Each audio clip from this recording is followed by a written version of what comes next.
Hello विद्यार्थियों, आज के इस वीडियो में कक्षा 10th के जो इम्पोर्टेंट प्रश्नावली 1 से लेकर के आपके प्रश्नावली 5 तक 1 से 5 तक के जो भी महत्वपूर्ण प्रश्न बोर्ड परीक्षा में पूछे जा सकते हैं उनके बारे में हम बात करेंगे। और जहाँ जहाँ पर ज़रूरत होगी मैं आपको बताऊंगा कि किस तरह से आप इन प्रश्नावलियों को सॉल्व कर सकते हैं। तो आइए शुरू करते हैं। सबसे पहले अपन प्रश्नावली 1 की बात करते हैं, ठीक है ना।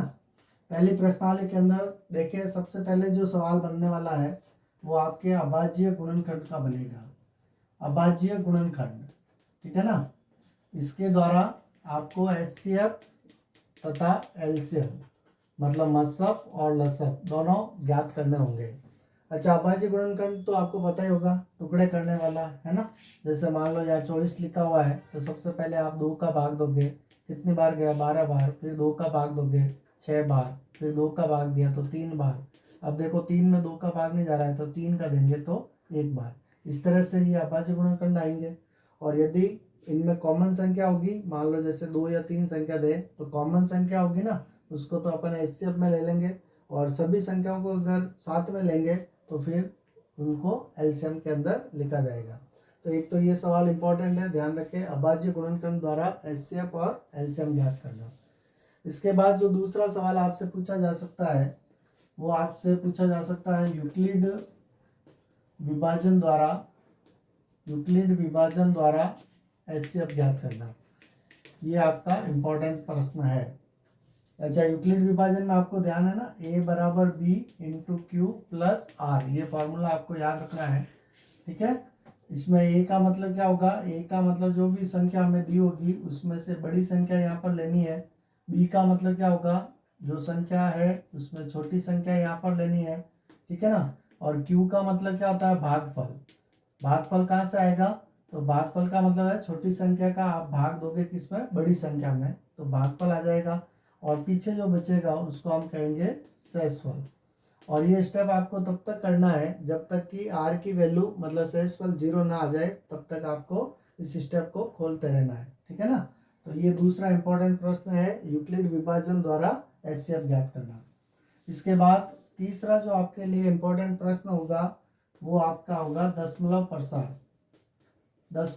प्रसार ज्ञात करना, ठीक है ना। अच्छा, दशमलव प्रसार में क्या ध्यान रखना है कि आपको कोई भी संख्या दी होगी, जैसे मान लो ऊपर की तरफ कोई भी संख्या है और नीचे की तरफ जैसे मान लो 4 लिखा हुआ है, ठीक है ना। तो आपको हमेशा ध्यान रखना नीचे की जो संख्या है उसको हमें 10 के अंदर बदलना है, मतलब 10 की घात में आ सकता है। तो देखो ऊपर वाली संख्या तो 7 ही रहेगी। अच्छा, नीचे देखो 4 के टुकड़े करते हैं तो 2 इंटू 2 होता है ना, 2 दूनी 4। अब आप यहाँ ध्यान रखना, यहाँ पर 10 कैसे बन सकता है, क्योंकि हमें दशमलव प्रसार ज्ञात करना है।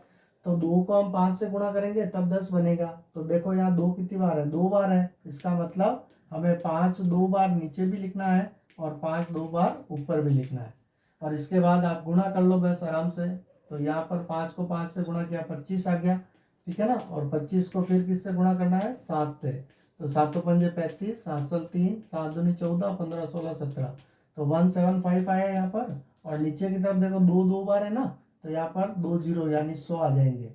यानी जितनी बार 2 होगा उतने जीरो यहाँ लगाने हैं। और फिर पीछे से आपको 2 संख्या छोड़ करके पॉइंट लगाना है, क्योंकि नीचे 100 का भाग देना है। तो आप यहाँ पर लिखेंगे 1.75, तो इस तरह से आ जाएगा। अच्छा, मान लो संख्या जैसे आ गई 7/5 आ गई, तो अब आप देखो यहाँ नीचे 5 आया है, हमें 10 बनाना है, ठीक है ना। तो 10 कैसे बनेगा बताओ, 2 से गुणा करेंगे तो ठीक है, 2 को एक बार यहाँ पर एक बार यहाँ पर, और अब गुणा कर दो इसको, देखो 7 दूनी 14 होता है। और नीचे देखोगे तो 5 दूनी कितना होगा, 10 ही होगा। यानी 2 एक बार है तो 1 जीरो आएगा। अच्छा, पीछे से एक संख्या छोड़ के, क्योंकि 0 1 है ना, तो एक संख्या छोड़ के पॉइंट लगाना है। तो आंसर क्या हो गया, 1.4, ठीक है ना। तो ये दशमलव प्रसार आएगा, इसको जरूर देख लेना एक बार।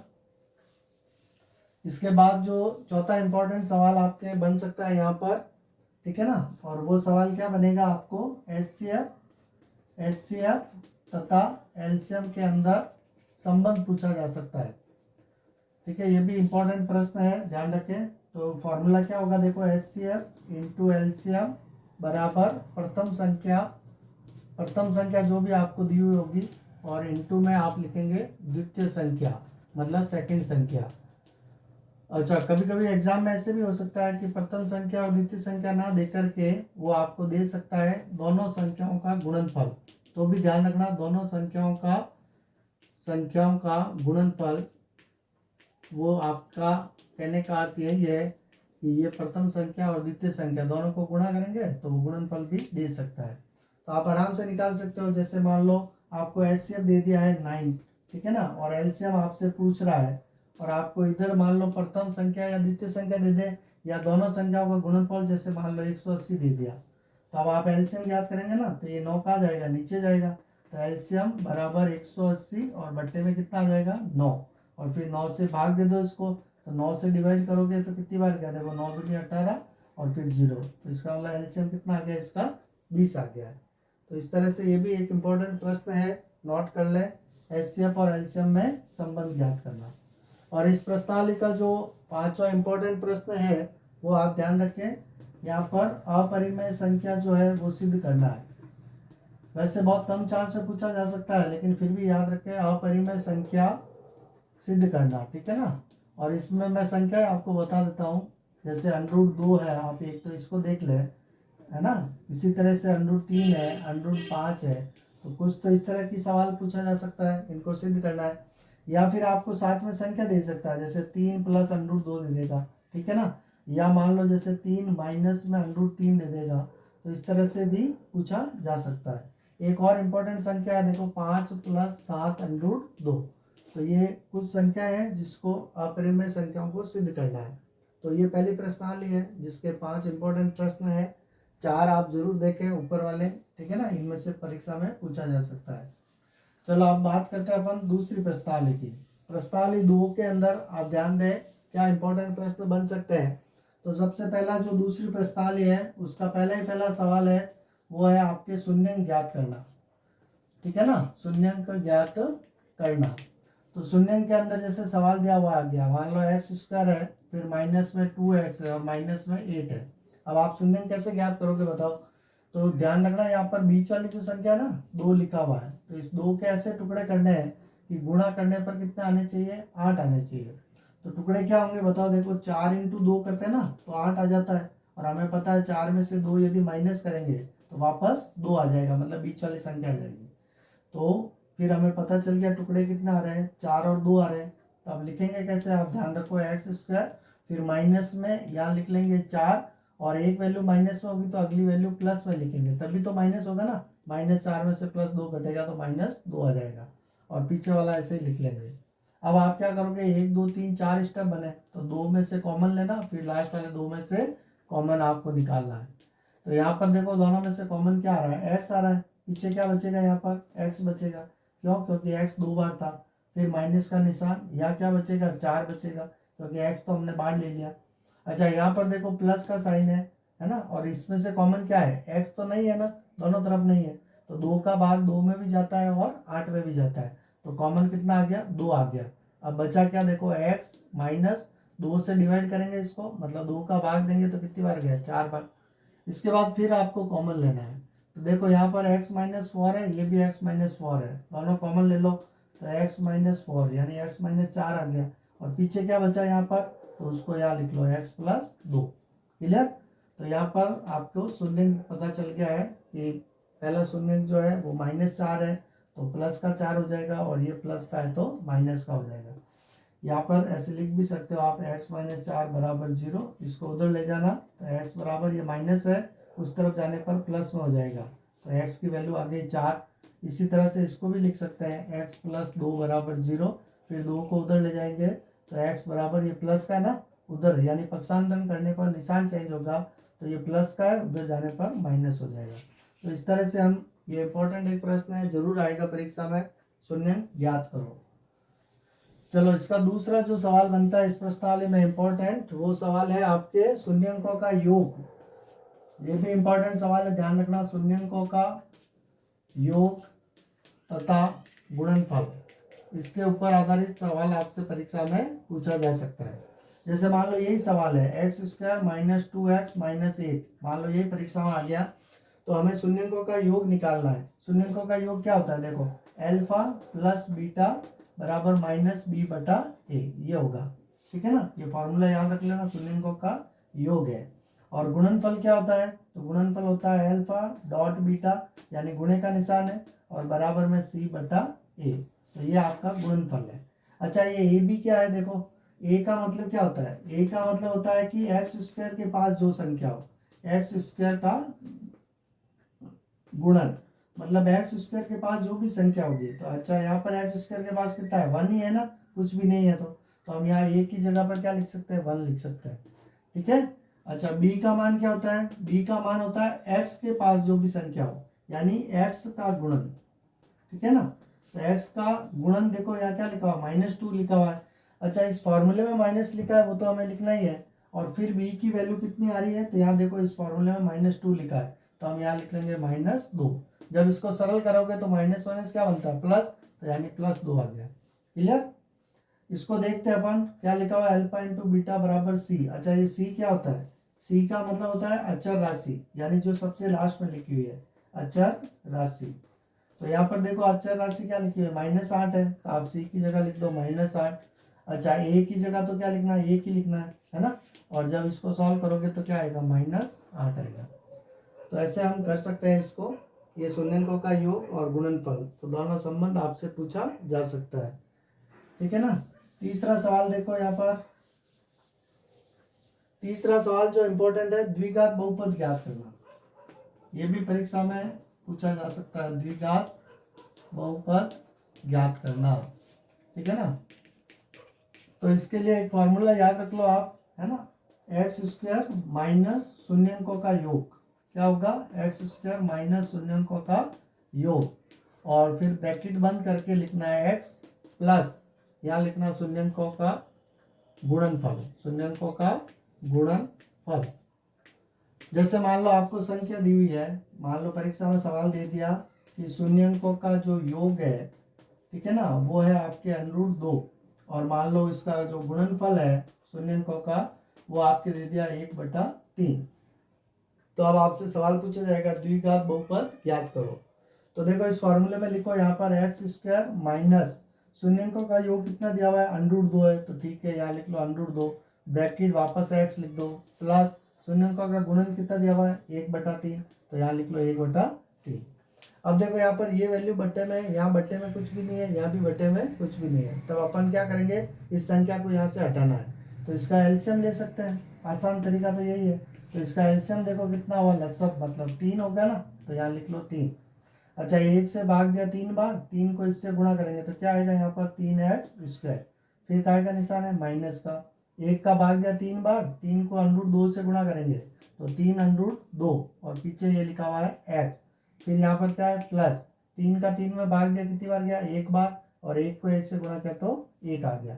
अब इस लसब को नहीं लिखना है, तो हमारे पास द्विघात बहुपद क्या है बताओ, 3x², ठीक है, माइनस 3√2x, और प्लस में कितना आ गया 1, ये आपका द्विघात बहुपद है। तो ऐसे कोई भी संख्या दे सकता है, उससे आप निकाल सकते हो। द्विघात बहुपद के बाद जो अगला इंपॉर्टेंट सवाल है यहाँ पर इस प्रश्नावली का, वो है आपके भाग देना, ठीक है ना, और ये परीक्षा में आपके पूछा जा सकता है, भाग देना। तो ये भी देखना इंपॉर्टेंट प्रश्न है यहाँ पर। जैसे मान लो सवाल दिया हुआ आ जाए, x³ माइनस 5x² प्लस में जैसे 2x है, -8 है, और बोलेगा कि इसमें भाग देना आपको x² माइनस 2 का, तो आपको भाग ही आना चाहिए, बहुत आसान है भाग वैसे। x³ minus 5x² plus 2x minus 8, और इसमें भाग देना किसका, x² माइनस 2 का। अब देखो एक बार स्टेप देखते हैं, यहाँ पर भाग देने में क्या ध्यान रखना है आपको, भाग देने में 3 चीजें याद रखनी है। सबसे पहले तो भाग देना ही है, फिर दूसरा आपको ध्यान रखना गुणा करना, क्या करना, गुणा करना, और तीसरा स्टेप याद रखना बाकी करना। तो बाकी जब भी करोगे ना उस समय निशान बदलना है, ये जरूर ध्यान रखना है, निशान बदलना है। अब देखो स्टेप कैसे करेंगे, हमेशा ध्यान रखना बाहर वाली जो पहली संख्या है उसका भाग अंदर वाली पहली संख्या में देना है। तो यहाँ देखो x² यानी 2 बार x है, और अंदर x³ यानी 3 बार x है, तो जैसे हम भाग देंगे x³ में x² का भाग देंगे, तो यहाँ पे भाग कितनी बार जाएगा, x बार, यानी x 1 बार जाएगा, तो वो भाग हमने यहाँ लिख दिया x। क्लियर। तो भाग हमारा हो गया, उसके बाद गुणा करो, देखो गुणा कैसे करते हैं, इनको इन दोनों पदों से गुणा करना है, और 3 पद हो तो तीनों से गुणा करना है। तो x को एक्स स्क्वायर से गुणा करेंगे तो एक्स क्यूब आएगा, क्लियर। फिर माइनस का निशान है, फिर x को देखो 2 से गुणा करना है तो आप देखो x को 2 से गुणा करेंगे 2x आएगा, तो 2x यहाँ तो नहीं लिख सकते ना, क्योंकि यहाँ स्क्वायर लिखा हुआ है। तब अपन किसके नीचे लिखेंगे, इसके नीचे, x वाले के नीचे। तो हमने यहाँ लिख दिया -2x, क्लियर। फिर एक लाइन खींच दो, इसके बाद बाकी करनी मतलब घटाना। तो घटाने पर यहाँ पर क्या करेंगे, निशान बदलेंगे। घटाने पर निशान कैसे, ये प्लस का है तो क्या बनेगा, माइनस बनेगा, और ये माइनस है तो क्या बनेगा, प्लस बनेगा। अच्छा ये दोनों समान है, देखो एक्स क्यूब ऊपर है प्लस का, नीचे माइनस का है, तो ये तो कैंसिल हो गया। अच्छा यहाँ क्या बचा, देखो -5x² बचा, क्लियर। यहाँ देखो ये भी प्लस है और ये भी प्लस है, निशान चेंज होने के बाद, तो ये दोनों प्लस जुड़ जाएंगे। तो प्लस के कितने हो गए, 2 और 2 4x हो गए, और फिर लास्ट में लिखा हुआ -8। अच्छा इसी मेथड को बार बार दोहराना आपको, है ना। तो देखो यहाँ पर अब x² का भाग इसमें देंगे, तब भाग कितनी बार जाएगा बताओ, -5 बार, क्योंकि स्क्वायर से स्क्वायर तो कैंसिल हो जाएगा। तो हमने यहाँ लिख दिया -5। उसके बाद गुणा करना है, यानी इस भाग वाले को इन दोनों पदों से गुणा करना है। तो -5 को x² से गुणा करेंगे तो आएगा -5x², क्लियर। और फिर -5 को -2 से गुणा करेंगे, ध्यान रखो -5 है और -2 से गुणा करोगे तो माइनस माइनस क्या बनेगा, प्लस, और 5 दूनी कितना होगा, 10। तो अब ये संख्या कहाँ लिखोगे, x के नीचे तो नहीं लिख सकते, तब हम लिखेंगे इस 8 के नीचे प्लस का 10। फिर वही स्टेप, लाइन खींचना, यहाँ पे क्या लिखना है, घटाने पर, और घटाने पर निशान क्या होंगे, चेंज होंगे। तो माइनस का क्या बनेगा, प्लस, और ये प्लस का बन जाएगा माइनस। अब देखो ये दोनों संख्या सेम है, 5x² माइनस का 5x² प्लस का, तो ये तो कैंसिल हो गया। अच्छा यहाँ क्या बचा आपके पास, प्लस का 4x, और यहाँ देखो ये भी माइनस है ये भी माइनस है, तो जब दोनों संख्या माइनस में हो, ठीक है ना, तो संख्या जुड़ जाती है। 10 और 8 कितना हो गया, 18, और निशान माइनस का ही रहेगा, तो यहाँ लिख लो -18। फिर हम देखते हैं क्या भाग जा रहा है क्या आगे। तो यहाँ देखो x² है, पर इसी स्टेप में x² नहीं है, तो ये आपका शेषफल कहलाएगा, ठीक है ना, अब भाग नहीं जाएगा। और ये आपका क्या कहलाएगा, भागफल। तो ध्यान रखें, ये वाला भागफल है और ये वाला आपका शेषफल है। परीक्षा में पूछा जाएगा भागफल और शेषफल ज्ञात करो, तो इसको नोट कर ले आप एक बार। ये 4 इंपॉर्टेंट सवाल है प्रश्नावली 2 के।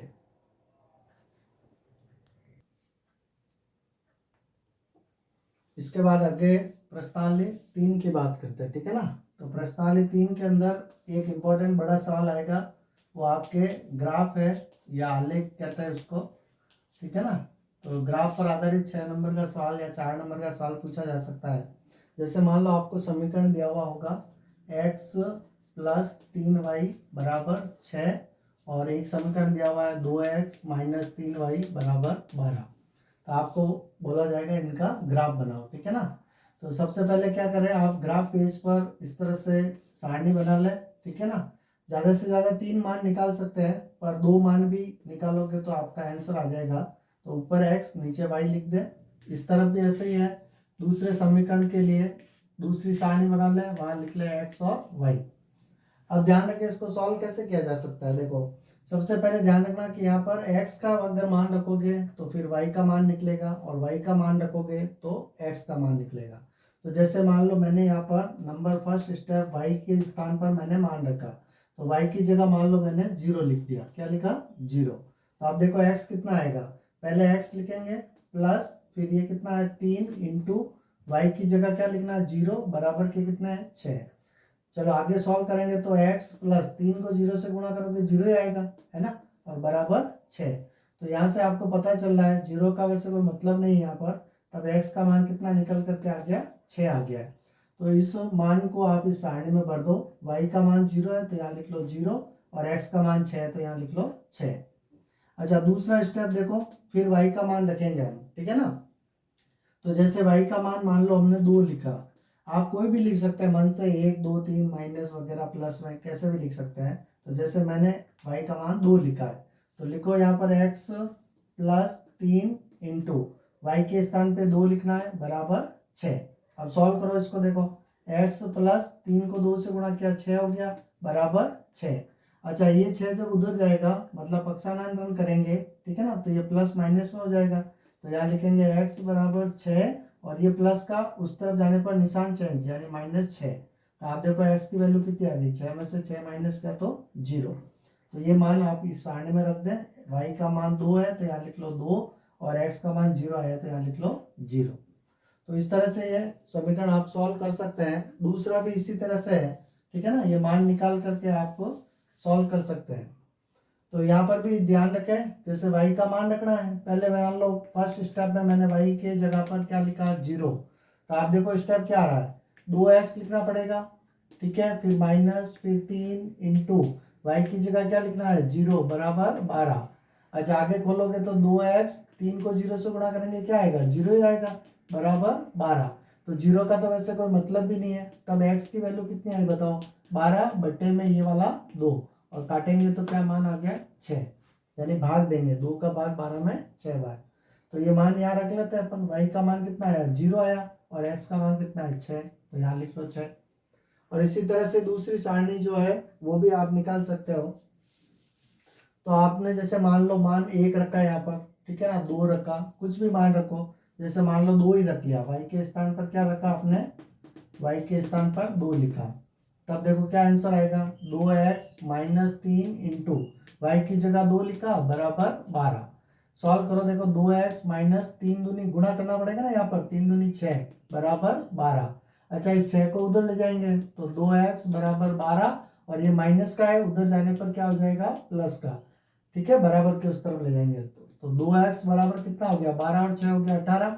अच्छा x की वैल्यू निकालो, देखो 18 बट्टा 2, ये वाला 2, ठीक है, और भाग देंगे तो कितनी बार गया, 9 बार। तो आप लिख लो y की जगह पर 2 और x का मान कितना आ गया 9। और इसके बाद आपको एग्जाम में ग्राफ दिया हुआ होगा, तो आप उसमें ग्राफ बनाएं, ठीक है ना। और ग्राफ में ध्यान रखें, बस x का जो मान होता है वो आपको यहाँ पर ग्राफ का जैसे मान लो है, तो इस तरफ x अक्ष होगा, ऊपर की तरफ y अक्ष होगा, इधर आपके माइनस का x है, नीचे माइनस का y है, और बीच में सेंटर पॉइंट है। तो जैसे x 6 बोल रहा है तो 6 का होगा, इधर से प्लस में जाएंगे, 1 2 3 4 5 6 बार गए। फिर y 0 है तो ना तो ऊपर जाना ना ही नीचे रहना, तो यहीं पर निशान लगा लो, ठीक है। फिर x का मान 0 है तो 0 तो यहीं पर है, क्योंकि आगे बढ़ेंगे तो 1 आ जाएगा, तो 0 तो यही रहेगा। और y का मान कितना है, प्लस का 2, तो आप ऊपर की तरफ जो 2 कॉलम है वहाँ पर निशान लगा लें। और फिर ये जो पॉइंट है इन दोनों को आप क्या करें, स्केल की सहायता से मिला लें, क्लियर। तो ये पहले समीकरण का ग्राफ बन जाएगा। इसी तरह से दूसरे का देखो, आप क्या लिखा है, x 6 लिखा है, तो x तो 6 यहीं पर आएगा, 1 2 3 4 5 6, और y 0 है तो मतलब उसी जगह पर आपको निशान लगाना है। फिर x 9 है तो 9 इसके आगे आएगा, है ना, ये ग्राफ होगा बड़ा आपके पास, तो 6 के बाद 7 8 फिर 9 यहाँ आ रहा है। और y कितना है, प्लस का 2 है, प्लस का 2 किधर होगा, 1 2 ऊपर होगा, मतलब इसके सामने यहीं पर आएगा निशान। यहाँ से 9 गिनना, ऊपर की तरफ 2 जाना, और फिर इन दोनों बिंदुओं को भी आप ऐसे मिला लें, तो इस तरह से ग्राफ बन जाएगा। ये इंपॉर्टेंट सवाल है, जरूर नोट करें। इसके बाद जो सवाल बनने वाला है आपके इसी प्रश्नावली से ग्राफ के अलावा, तो वो आप ध्यान दें, यहाँ पर प्रतिस्थापन विधि आपसे पूछी जा सकती है, प्रतिस्थापन विधि, ठीक है ना, उसके द्वारा, या फिर विलोपन विधि पूछी जा सकती है, विलोपन विधि, और या फिर आपके वज्र गुणन विधि। अच्छा विधि परीक्षा में लिखी हुई नहीं आती है, तो मेरे हिसाब से बेस्ट रहता है विलोपन विधि, ये आसान होती है, क्योंकि इसमें आपको केवल ध्यान क्या रखना होता है, देखो जैसे मैंने लिखा है x प्लस वाई बराबर 5, और अगली संख्या मैंने लिख दी जैसे x माइनस वाई बराबर 3। तो विलोपन विधि में हमेशा ध्यान रखना, जैसे x की संख्या जो है वो समान होनी चाहिए, या फिर y की संख्या समान होनी चाहिए। तो यहाँ तो इस सवाल में देखो x भी समान है और y भी समान है, तो पहला तो ध्यान रखना कि जो भी संख्या है वो समान होनी चाहिए, संख्या समान होनी चाहिए, विलोपन विधि बता रहा हूँ मैं आपको, ठीक है ना, संख्या समान होनी चाहिए, और निशान जो है ना वो विपरीत होने चाहिए। कैसे होने चाहिए, निशान विपरीत होने चाहिए। विपरीत का मतलब एक प्लस में होना चाहिए और एक माइनस में होना चाहिए। अगर मान लो दोनों ही निशान प्लस में है और संख्या सेम है, तब आप क्या करेंगे, यहाँ पर घटाने पर लिखेंगे, और फिर इस नीचे वाले का निशान चेंज कर देंगे, तो ये प्लस ये माइनस, और फिर ये कैंसिल हो जाएगा, ठीक है ना। तो संख्या सेम होनी चाहिए और निशान विपरीत होना चाहिए। अच्छा संख्या सेम कैसे करेंगे, निशान विपरीत तो समझ में आ गया, घटाना। संख्या में जैसे मान लो आपके ऊपर की तरफ कोई सवाल है जिसमें 2x लिखा है, और नीचे की तरफ मान लो 3x लिखा है। अच्छा ये दोनों संख्या सेम नहीं है ना, इनको सेम करना है, तो फिर क्या करेंगे, पूरे समीकरण को, यानी पूरा जो समीकरण है पहला, ठीक है, उसको हम क्या करेंगे, इस 3 से गुणा कर लेंगे। और जो दूसरा वाला समीकरण है उसको हम किससे गुणा कर लेंगे, ऊपर वाले 2 से। तो अब आप गुणा करके देख लो, 3 को 2 से गुणा करोगे कितना बनेगा, 6x, और 2 को 3 से करोगे तो भी 6x बनेगा। तो हो गई ना संख्या सेम। तो इस तरह से संख्या समान कर सकते हैं और निशान विपरीत होने चाहिए। तो इस सवाल को अब आप सॉल्व कर सकते हो, बहुत ही आसान है। लाइन खींचे यहाँ पर, ये प्लस है, ये माइनस कैंसिल हो गया। अच्छा, ये 1 और 1 जुड़ेगा तो 2x बराबर 5 और 3 जोड़ दिया हमने 8। अब x की वैल्यू निकाल लो, तो 8 बट्टा में ये वाला 2 और 2 का भाग देंगे तो x का मान कितना आ गया, 4। ठीक है, अब इस x का मान कहीं पर भी रखो, समीकरण 1 या 2 में। तो जैसे अपन समीकरण 1 में रखते हैं, x प्लस वाई बराबर 5 था ना, तो जहाँ x लिखा वहां पे कितना लिखना है, 4 लिखना है, प्लस वाई बराबर 5। और ये 4 को उस तरफ ले जाएंगे, पक्षांतरण करेंगे तो निशान चेंज हो जाएगा, मतलब y बराबर हो गया 5 और ये प्लस का उधर गया तो -4। और आप देख लो y बराबर 5 में से 4 गया तो 1। तो इस तरह से विलोपन विधि द्वारा आप समीकरण को सॉल्व कर सकते हैं। तो ये इंपॉर्टेंट है। अच्छा, आप चाहे कि नहीं मैं तो वज्र गुणन विधि से करूं, तो वज्र गुणन विधि में भी समीकरण दिए हुए रहते हैं। देखो, प्रतिस्थापन विधि है, उसके अंदर क्या ध्यान रखना है, जैसे सवाल दिया हुआ आपके x प्लस वाई बराबर 5 है, और मान लो दूसरा जो सवाल है वो आपके लिखा हुआ है 2x माइनस 3y बराबर 4। प्रतिस्थापन में हमेशा ध्यान रखना, पहले ही जैसे समीकरण ये 1 है तो इसमें आप y को पहले ही उधर भेज दें, तो x का मान आ गया आपके पास 5 और ये प्लस का उधर जाने पर -y। तो ये जो x का मान आया है आपके पास समीकरण 1 से, ठीक है ना, क्या मान आया, 5 माइनस वाई। तो ये मान आपको इस जगह पर, समीकरण जो दूसरा है ना, उस दूसरे समीकरण में, ये पहला समीकरण था दूसरा, तो दूसरे समीकरण में x के स्थान पर क्या लिखना है आपको, 5 माइनस वाई लिखना है। तो यहाँ देखो 2 का तो 2 ही लिखेंगे, फिर ब्रैकेट बना दिया, और x के स्थान पे क्या लिखा हमने, 5 माइनस वाई। बस ये ध्यान रखना, इसी को हम प्रतिस्थापन कहते हैं। और आगे क्या लिखा हुआ है, -3y बराबर 4। अब इसको सॉल्व करो, देखो 2 को 5 से गुणा किया 10, फिर 2 को -y से गुणा किया तो -2y, फिर माइनस का ये 3y और बराबर में कितना है, 4। अच्छा, ये y माइनस का, ये भी y माइनस का, दोनों जुड़ जाएंगे तो माइनस का टोटल कितना हो गया, 5y हो गया, फिर बराबर ये वाला 4, और इस 10 को हम उधर ले जाएंगे, मतलब पक्षांतरण करेंगे, प्लस का ना, उधर जाने पर क्या होगा, माइनस का 10। अब आगे सॉल्व करो, देखो -5y बराबर 4 में से 10 माइनस नहीं होता ना, तो 10 में से 4 घटाएंगे तो माइनस की वैल्यू ज़्यादा है, तो माइनस में कितना आ गया, 10 में से 4 गया 6। अच्छा, ये माइनस माइनस तो कैंसिल हो गया, तो आपके पास y का मान निकल करके आ गया 6/5। तो इस तरह से प्रतिस्थापन, यदि आप x की वैल्यू निकालेंगे, ठीक है ना, और जब मान रखेंगे x के स्थान पर, तो आपको आंसर कौन सा मिलेगा, y वाला मिलेगा। अच्छा, ये y वाला मान वापस यहाँ रख दो इस जगह पर, तो देखो x का मान आ जाएगा, x हमने लिख दिया बराबर ये 5 लिखा हुआ, फिर माइनस इस y की जगह क्या लिखना है, 6/5। अब देखो यहाँ पर इसको बट्टे में 1 मान लेते हैं, क्योंकि दोनों संख्या बट्टे में होनी चाहिए। तो अब हम लसर ले लेंगे, इसका लसर कितना आएगा, देखो 5 आएगा, ठीक है, 1 का भाग दिया 5 बार, और 5 को 5 से गुणा किया तो कितना हो गया, 25। फिर निशान माइनस का, 5 का भाग 5 में दिया 1 बार, 1 को 6 से गुणा किया तो 6, और x बराबर आपके 25 में से 6 माइनस कर लो तो कितना बच गया, 19/5। तो इस तरह से ये x का मान निकल जाएगा। तो प्रतिस्थापन विधि भी आसान है, इसमें केवल ये ध्यान रखना, समीकरण 1 से जो भी मान निकालते हैं उसको आपको 2 में रखना है ना, और फिर जो 2 से आंसर आएगा उसको वापस 1 में रखना, तो दोनों आंसर आ जाएंगे, x और y। इसके बाद है आपके एक और वज्र गुणन विधि है, ये भी इंपॉर्टेंट है वैसे, ठीक है ना, परीक्षा में पूछी नहीं जाती है, विधि का नाम नहीं पूछा जाता है, लेकिन आप ध्यान रखें, हमें जो आसान लगे वही से करेंगे। तो वज्र गुणन विधि में ध्यान रखो, आपको एक फॉर्मूला याद रखना बस। फॉर्मूला क्या, देखो x के नीचे अपॉन में क्या याद रखेंगे, देखो BC याद रखना, पहली चीज BC में 1 2 लिख लो, क्लियर। तो यहाँ लिखा हमने B1 C2, फिर माइनस का निशान लगा लो। अच्छा, अब इसके आगे क्या आएगा, तो वापस C आएगा, फिर वापस उल्टा लिख लो B, और 1 2 लिखा तो यहाँ भी लिख लो 1 और 2। तो एक तो ये ध्यान रखें, इसका जो मान होगा वो किसके इक्वल होगा, वो y अपॉन, अच्छा आगे ये क्या याद रखेंगे, तो CA याद रख लो, क्या याद रख लो, CA, और वही संख्या रखनी 1 और 2। तो यहाँ लिखेंगे तब क्या बनेगा, देखो C1 फिर A2 बनेगा, फिर माइनस का निशान, अब उल्टा लिख लो इसको, तो यहाँ A और यहाँ C, और वापस संख्या क्या हो गई 1 और 2, समझ में आ रहा है। और आगे ये सब मान बराबर होंगे किसके, 1 अपॉन, और 1 अपॉन में क्या लिखेंगे, तो अब अपन याद रखेंगे A और B, यहाँ पे वही संख्या 1 और 2, तो यहाँ लिखेंगे जब कैसे होगा, देखो A1 B2, माइनस का निशान लगा दिया, उल्टा लिख लो इसको B और A, और संख्या वही 1 और 2, क्लियर। तो इस फॉर्मूले में आप सीधा मान रखते हो। आप पूछोगे कि ये B1 C2 ये क्या चीज़ है, तो देखो अभी मैंने एक समीकरण लिखा था ना, समीकरण लिखा था x + y = 5, क्लियर।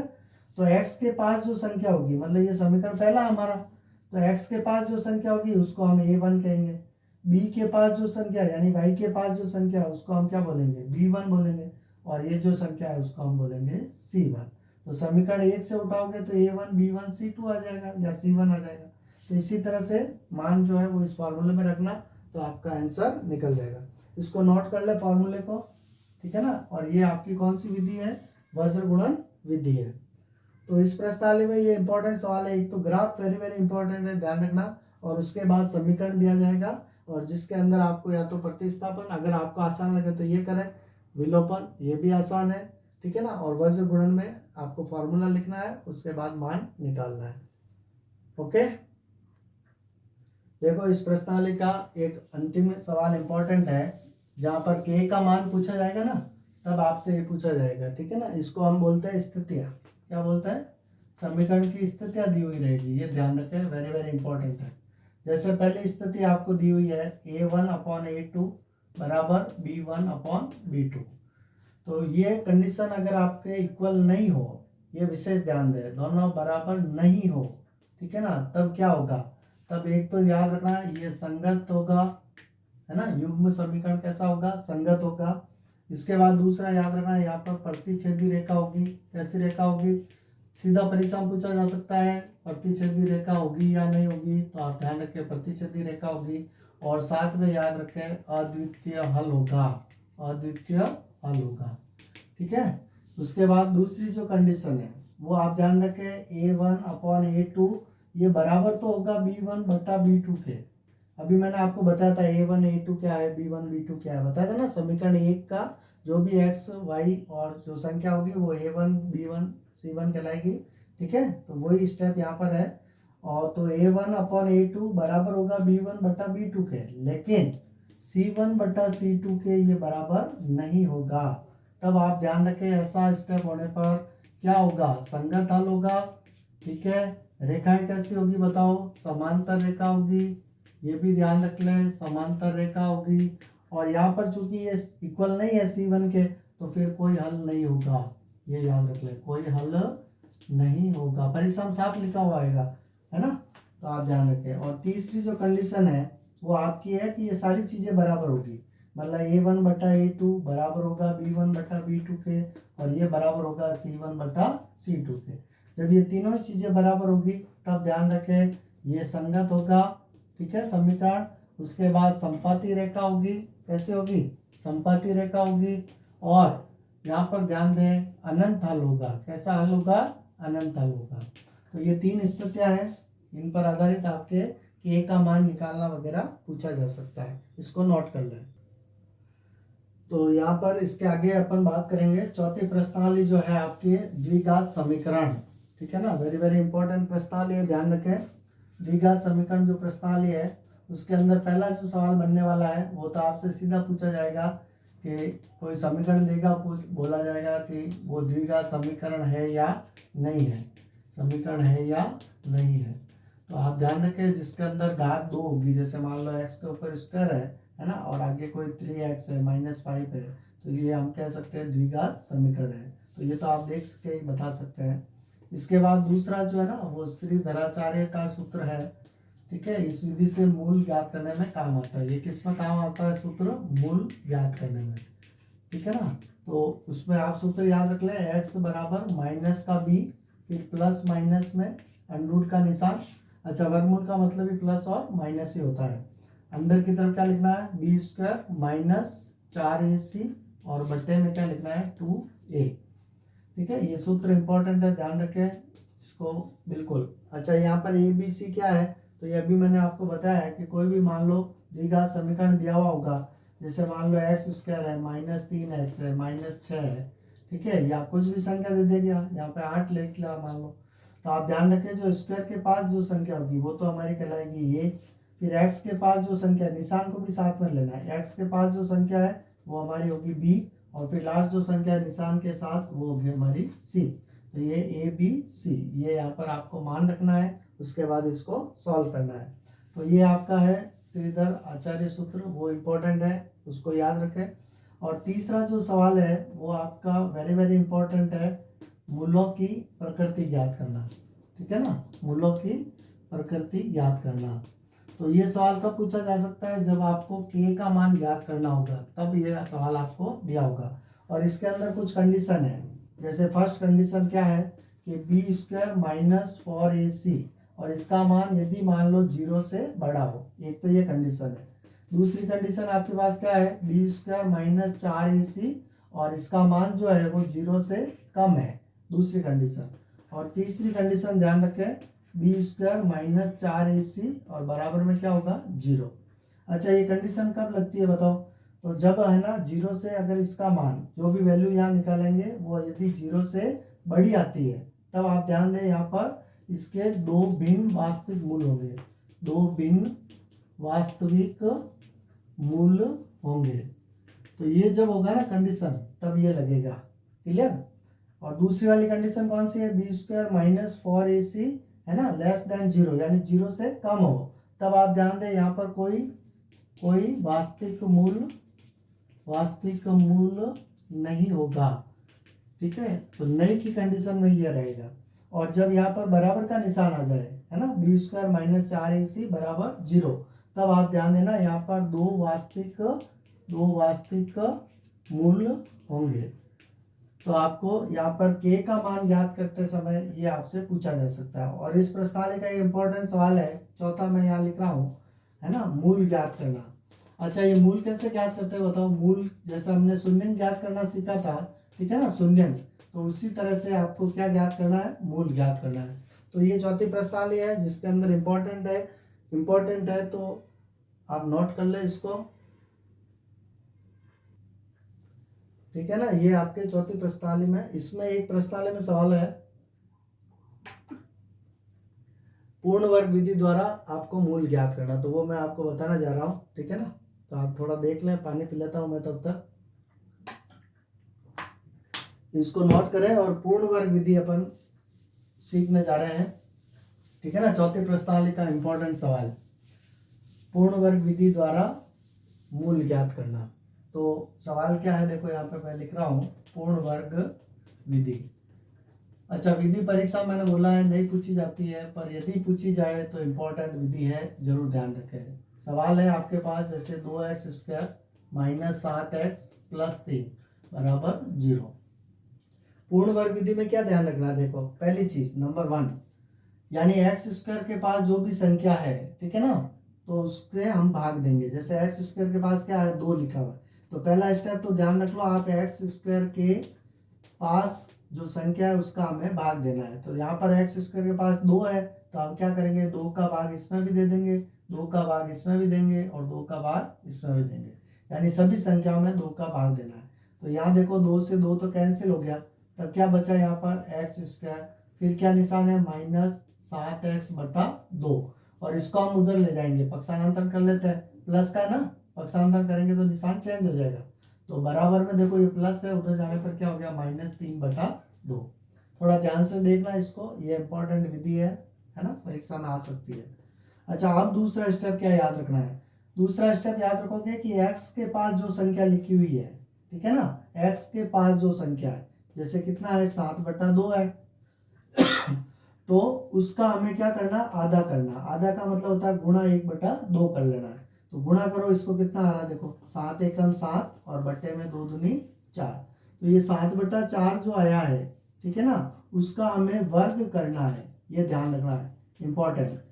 7/4 का वर्ग करना है और उसे दोनों पक्षों में जोड़ना है, ये ध्यान रखना, दोनों पक्षों में जोड़ना, कैसे करते हैं देखो, यहाँ मैं लिख के बता रहा हूँ आपको। तो एक्स स्क्वायर तो मैंने लिख दिया यहाँ पर, फिर ये लिखा माइनस का, ये 7/7x/2 है, ये मैंने ऐसे कैसे लिखा। अब देखो मैंने बताया आपको, ये गुणा किया मैंने, ये माइनस का है तो यहाँ माइनस आ जाएगा। चलो तो -7/4 का वर्ग करना है। वर्ग कैसे करते हैं बताओ, वर्ग करते हैं -7/4 और इसके ऊपर स्क्वायर, ये हो गया वर्ग। और इसको हमें इधर जोड़ना है तो यहाँ लगा देंगे प्लस। फिर दूसरे पक्ष की तरफ भी इसी संख्या को जोड़ना वर्ग करके। तो देखो यहाँ लिखा हुआ है -3/2, क्लियर। और फिर प्लस करना है हमें, किसको प्लस करना बताओ, -7/4 और उसका वर्ग, वर्ग मतलब स्क्वायर। बस ये 2 स्टेप अगर आपने दिमाग में रखे तो आपका ये सवाल सॉल्व हो जाएगा, ठीक है ना। तो चलो इसको सॉल्व कर लेते हैं, ये आपने उतार लिया होगा मेरे हिसाब से। आगे सॉल्व करेंगे तो देखो यहाँ से क्या करना है, इसको है ना समीकरण को कंबाइन करना है। ये खुला हुआ है देखो, जैसे हम लिखते हैं ना a -b का होल स्क्वायर, है ना, तो a स्क्वायर फिर -2ab और फिर b स्क्वायर, तो वो स्टेप यहाँ पर है। इसको हम कंबाइन कर लेंगे, शामिल करेंगे, यानी जहाँ एक्स स्क्वायर लिखा हुआ है वो स्टेप याद रखना है आपको।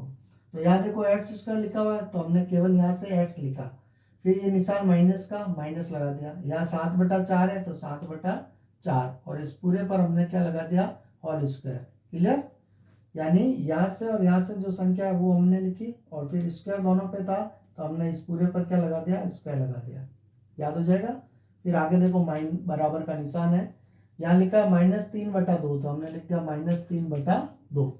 अच्छा अब इसका स्क्वायर खोलो देखो, तो 7 को 7 से गुणा करना, माइनस माइनस तो प्लस बन जाएगा, और 7 साथ ही कितना होता है, 49 होता है, और बट्टे में 4 का स्क्वायर कितना होता है, 4 चौक 16, क्लियर।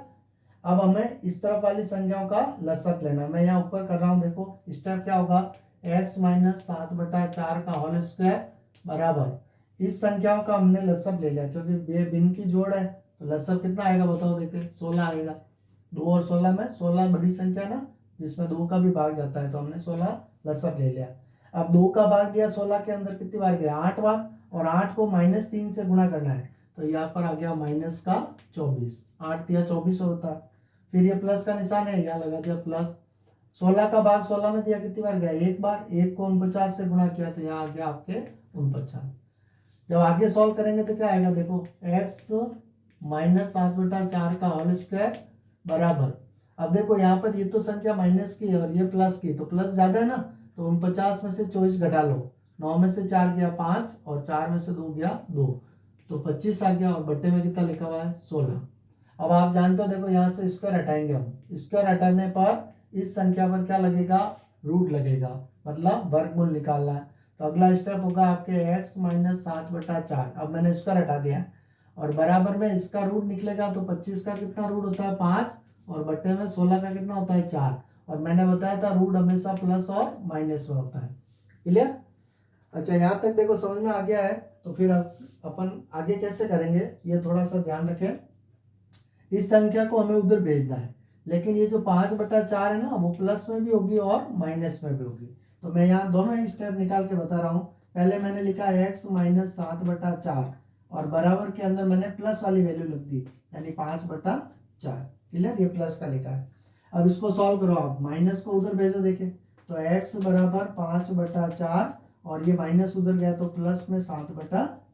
अच्छा इसका एलसीएम लो, देखो कितना आ रहा है, 4 ही आ रहा है, तो यहाँ हो गया 5 + 7, और आप जानते हो 7 × 5 कितना होता है, 12, बटे में 4, 4 का भाग देंगे तो आंसर आ जाएगा 3, तो ये आपकी x की वैल्यू आ गई।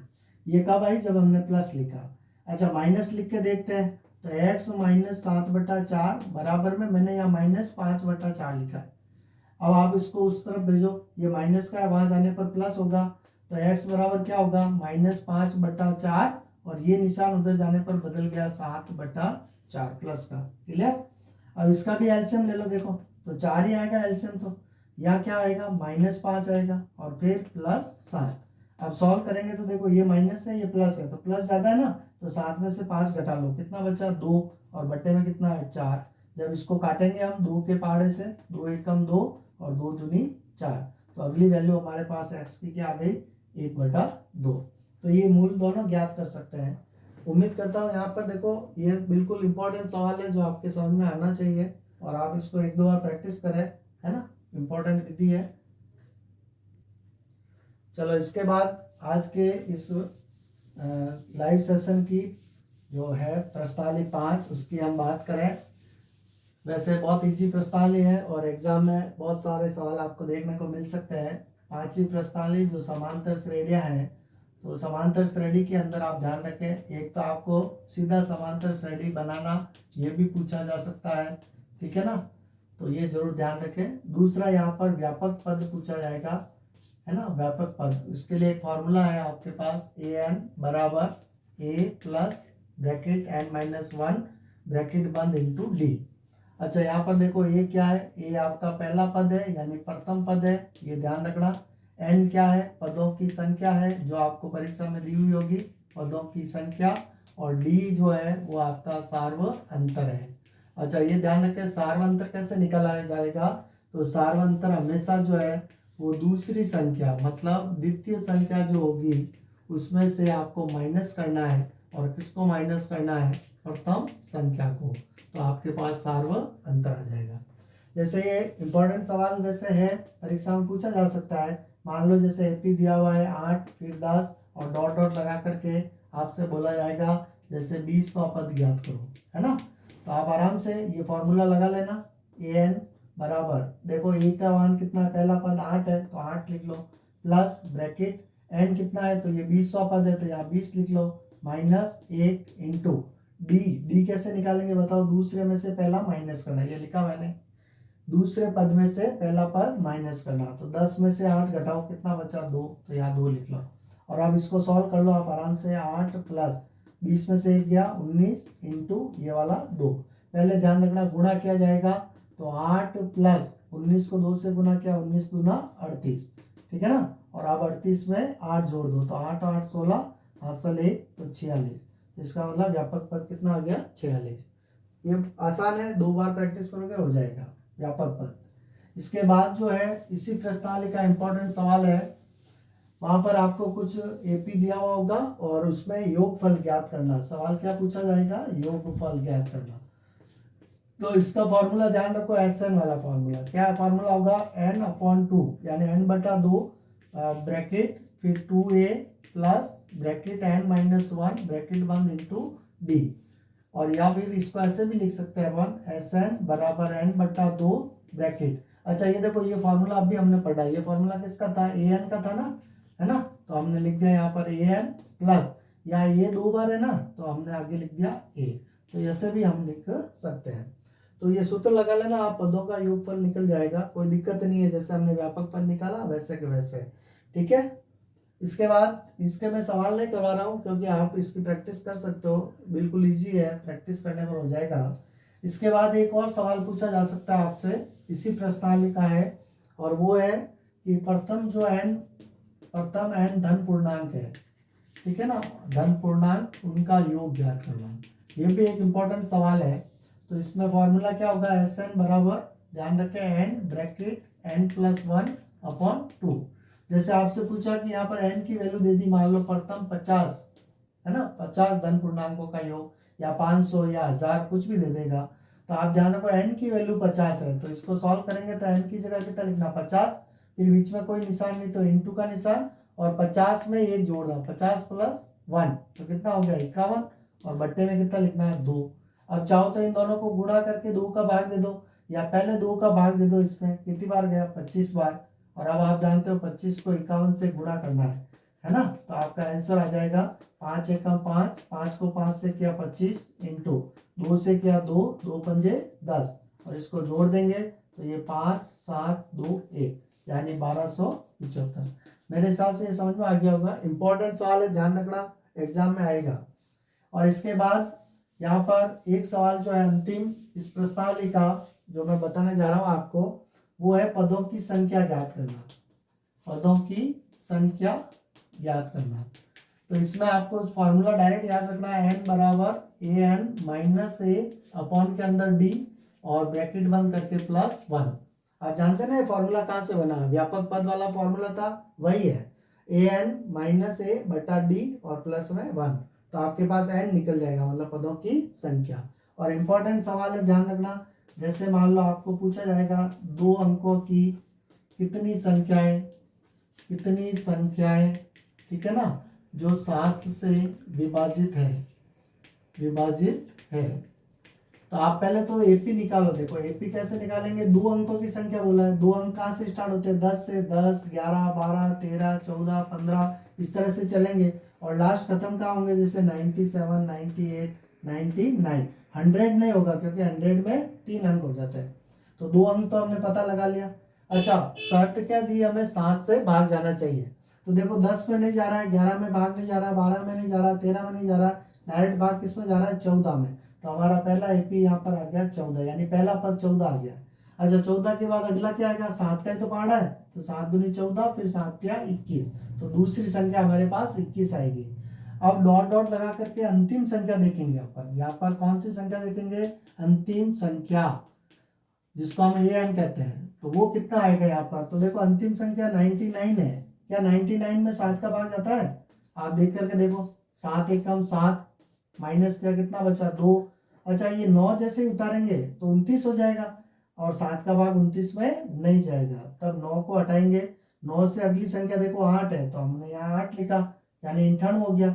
अब अगर इस 8 को यहाँ उतारेंगे तो 7 के पहाड़े में 28 आते हैं, बिल्कुल आते हैं, 7 चौक 28, तो यहाँ 28, यानी हमें भाग नहीं देना है, केवल अंतिम पद देखना है कितना है, 98। तो यहाँ हमने लिख दिया 98। बताओ ये चीज समझ में आ गई। अब इसके बाद आपको कुछ नहीं करना है, इसके बाद सिर्फ आपके पास सूत्र लिखा हुआ है, ठीक है ना, तो इस सूत्र का मान रख करके निकाल सकते हो।